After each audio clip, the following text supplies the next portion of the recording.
Hotel ৰেষ্টুৰেণ্টৰ খাদ্য গ্ৰহণ কৰা আপুনিও সাৱধান হওক।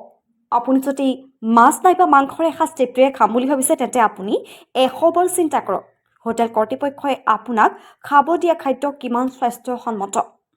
তেনে ঘটনা সংঘটিত হৈছে বৰপেটা ৰোডৰ শিমলাগুৰিত থকা ববি হোটেলত।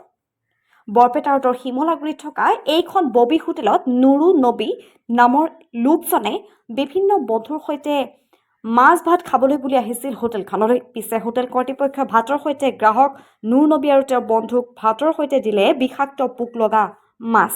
বিষাক্ত পোক লগা মাছ খাবলৈ দিয়াত হতম্বিত হৈ পৰে নুৰ নবী নামৰ আৰু তেওঁৰ লগত অহা দুই বন্ধু। আনফালে হোটেল কৰ্তৃপক্ষই মাছত বিষাক্ত পোক থকাৰ কথা স্বীকাৰ কৰে। প্ৰশ্ন হয়, চহৰখনৰ চুকে কোণে গঢ়ি উঠা একাংশ হোটেল ৰেষ্টুৰেণ্টৰ খাদ্য কিমান দূৰ স্বাস্থ্যসন্মত?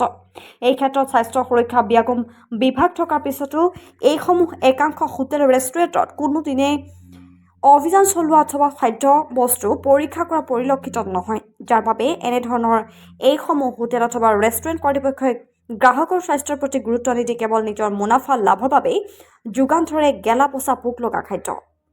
নিউজ ডেস্ক, অসম ক্ৰান্তি সংবাদ। এখন কথা কৈ দিওঁ আপোনাক, চিমলাগুৰি বৰপেটাৰ পৰা যাওঁতে চিমলাগুৰি লেফ্ট ছাইডত ববি হোটেলখন, এইটো ববি হোটেলৰ মালিক হয়। আমি এই তিনিজন খাবৰ কাৰণে আহিছিলোঁ আজি।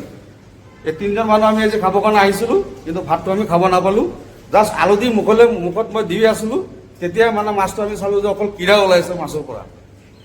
গতিকে ৰাইজ আপোনালোকে সতৰ্ক হৈ থাকিব। হোটেলত খাব গ'লে মাছ তাছ দি ভাত খালে আপোনালোকে সতৰ্ক হৈ পিনে খাব।